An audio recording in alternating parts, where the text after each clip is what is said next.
Okay. గురుగారు మీరు చాలా గొప్ప గొప్ప పుస్తకాలు చదివారు. అండ్ మీరు చాలా విషయాలలో మీకు బాగా అవేర్‌నెస్ ఉంది. And you are also knowledge sharing person.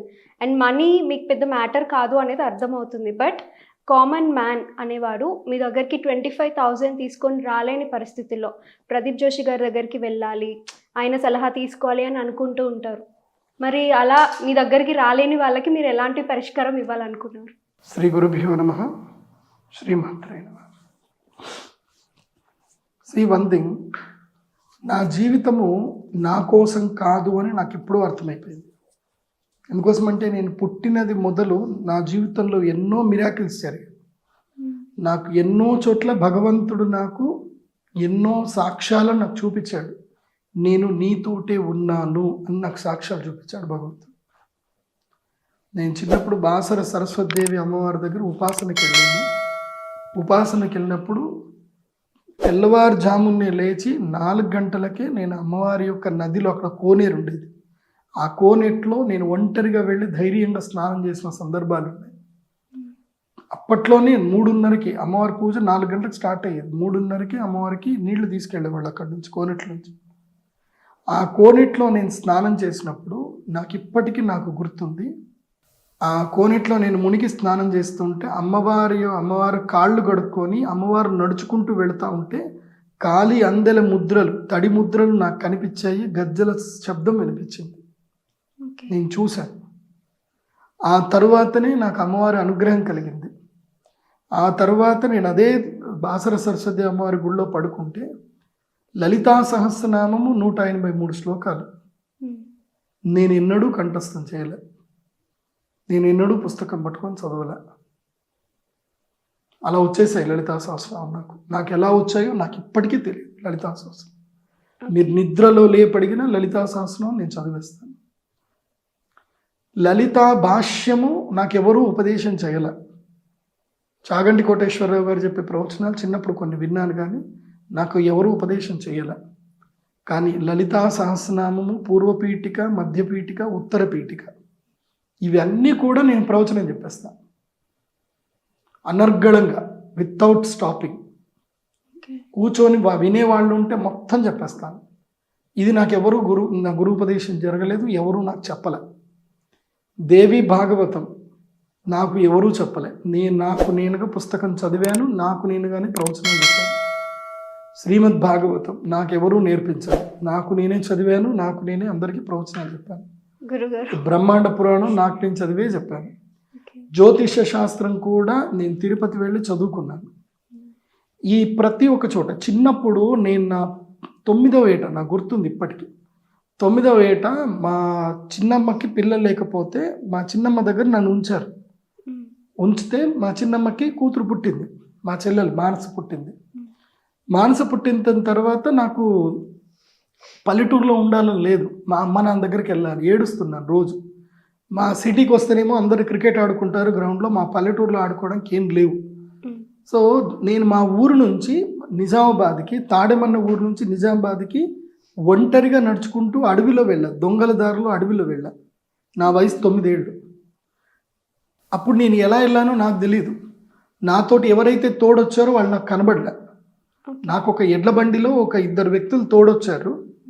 ఆ 2 వ్యక్తులు నాకు రోడ్డు వరకు వచ్చేంత వరకు తోడున్నారు. రోడ్డు నేను దిగి దాటిన తర్వాత తిరిగి చూస్తే వాళ్ళ బండి నాకు కనబడలేదు. సో ఇవన్నీ నా జీవితంలో జరిగిన అద్భుతాలు. ఒకటి కాదు, చాలా అద్భుతాలు నా జీవితంలో జరిగాయి. నేను ఒక పుస్తకం రాస్తే ఆటోబయోగ్రఫీ యోగిలాగా నాకు కూడా ఒక పుస్తకం తయారవుతుంది. But there is a time. నేను కామన్ మ్యాన్కి అందరికి కూడా నేను ఫ్రీగా కన్సల్టేషన్ ఇవ్వచ్చు, దాంట్లో నాకు ఏమాత్రం ప్రాబ్లం లేదు.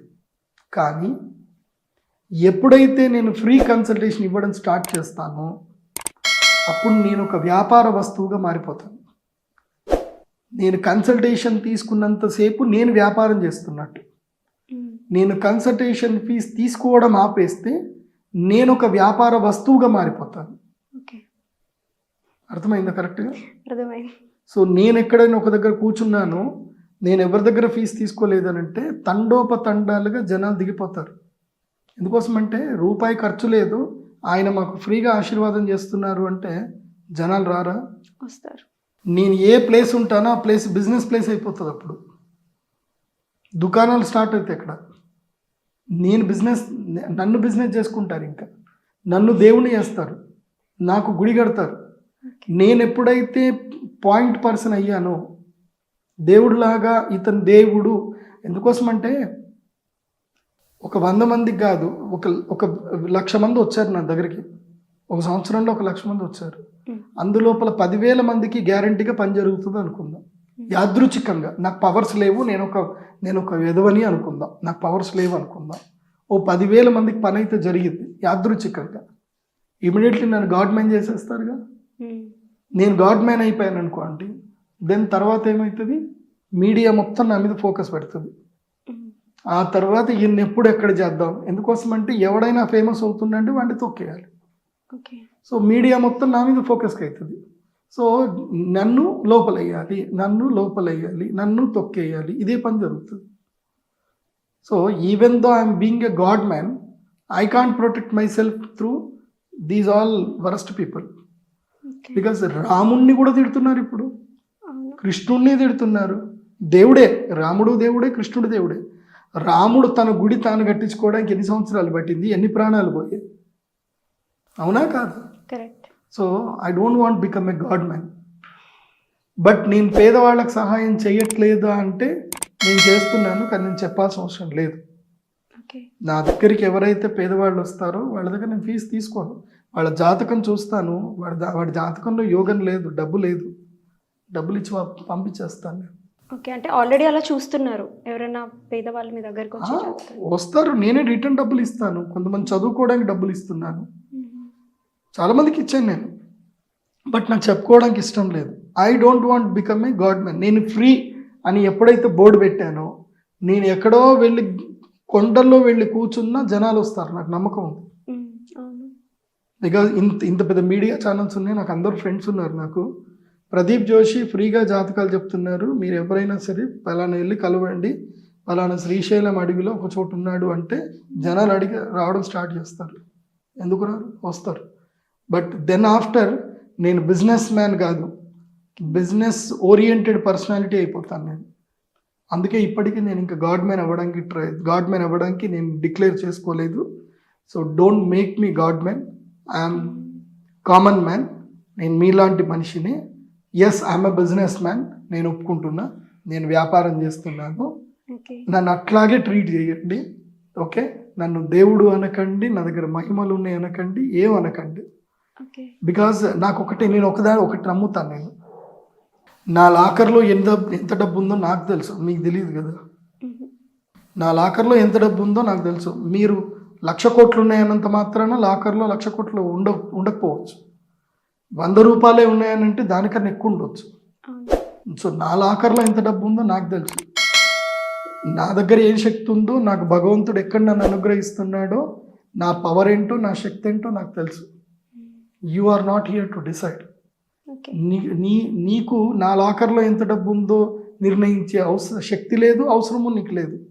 సో అది వినాల్సిన అవసరము నాకు అస్సలు లేదు. సో నాకు ఒక టైం వస్తుంది. నాకు కూడా గురువులు ఉన్నారు, హిమాలయన్ గురువులు ఉన్నారు. వాళ్ళ నుంచి నాకు ఇంకా ఆజ్ఞ రాలేదు. వాళ్ళ నుంచి నాకు ఆజ్ఞ వచ్చినప్పుడు, బికాస్ మనము దుర్గము కట్టుకోకుండా మనము రాజ్యము తయారు చేసుకోకూడదు. దుర్గము అంటే ఏంటి? The wall, compound wall, protection wall అంటారు. Protection wall, unless you create your protection wall, you should not create your kingdom. Without protection kingdom is not. Protection లేకుండా కింగ్డమ్ ఎప్పుడైనా కొలాప్స్ అయిపోతుంది. సో ఫస్ట్ ప్రొటెక్షన్ వాల్ తయారవ్వాలి. అందుకే మీరు చూడండి, ఏదైనా సరే ఒక జీవి, ఇప్పుడు ఉదాహరణకి మనమే అనుకుందాం, మనం ఎలా పుట్టాం? ఎంబ్రియో లోపల మనకు ప్రొటెక్షన్ వాల్ తయారైన తర్వాత మన గ్రోత్ స్టార్ట్ అవుతుంది. ప్రొటెక్షన్ వాల్ తయారవకుండా గ్రోత్ తయారవుతుందా? తయారవుతుంది. So I need to create my protection wall. There is a 5 years time is there. I know 2035లో నేను శాసించే వ్యక్తిని కూడా అవుతాను, నాకు తెలిసి, నాకు నమ్మకం ఉంది. 2035 సంవత్సరానికి నేను తెలంగాణ రాష్ట్రం లోపల నేను శాసించే ఒక గొప్ప వ్యక్తిగా మారుతానని నాకు తెలుసు. కాకపోతే దెర్ ఇస్ ఎ టైం. శ్రీ గురుభ్యో నమః, శ్రీమాత్రే నమః. కృత్తికా నక్షత్రము, ఉత్తరా పలుగుని నక్షత్రము, ఈ నక్షత్ర జాతకులు ఎవరైతే ఉంటారో వీళ్ళందరూ కూడా, ముఖ్యంగా ఇంకా ఉత్తరాషాఢ నక్షత్రం, మీరందరూ ధరించవలసిన మాల ఇది కెంపుల మాల. ఇది చాలా అద్భుతమైనటువంటి మాల.